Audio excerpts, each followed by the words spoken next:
دل اور زبان۔ کہتے ہیں کہ جب لقمان حکیم پڑھ کر فارغ ہو چکے تو استاد نے کہا، لقمان آج ایک بکرا ذبح کرو اور اس میں سے جو سب سے اچھی چیز سمجھو وہ ہمارے لیے پکا کر لاؤ۔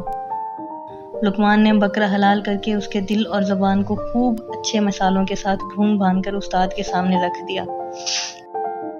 استاد نے چکھا تو تعریف کر کے کہا، لقمان آج تم آدھے پاس ہو گئے۔ دوسرے دن استاد نے حکم دیا، آج پھر ایک بکرا ذبح کرو اور اس میں جو سب سے بری چیز پاؤ وہ ہمارے لیے تیار کر لاؤ۔ انہوں نے بکرا ذبح کر کے اب بھی پہلے دن کی طرح صرف دل اور زبان کو ہی چن لیا، مگر اب کے اس ترکیب سے پکایا کہ زبان میٹھی پکائی اور دل کڑوا، اور پھر دونوں کو ملا کر استاد کے سامنے لا رکھا۔ استاد نے چکھا تو بدمزہ پا کر پوچھا، لقمان آج کیا پکا لائے؟ لقمان نے عرض کی، حضور وہی دل اور زبان جو آپس میں موافق نہیں۔ استاد نے فرمایا، جاؤ اب تم بالکل پاس ہو چکے ہو۔ لقمان حکیم نے دونوں دفعہ کیسی اچھی چیزیں چنیں۔ سچ مچ ایک جیسے دل اور زبان سے بڑھ کر کوئی نعمت لطیف اور لذیذ نہیں ہوتی، اور نہ ہی ایک دوسرے سے مخالف دل اور زبان سے زیادہ کوئی چیز بری اور بدمزہ ہے۔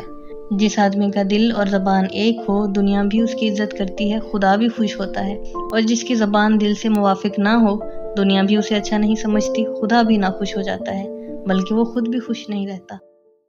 اسی طرح کی خوبصورت کہانیاں سننے کے لیے ہمارے چینل سبسکرائب کیجیے اور بیل آئیکن دبائیے۔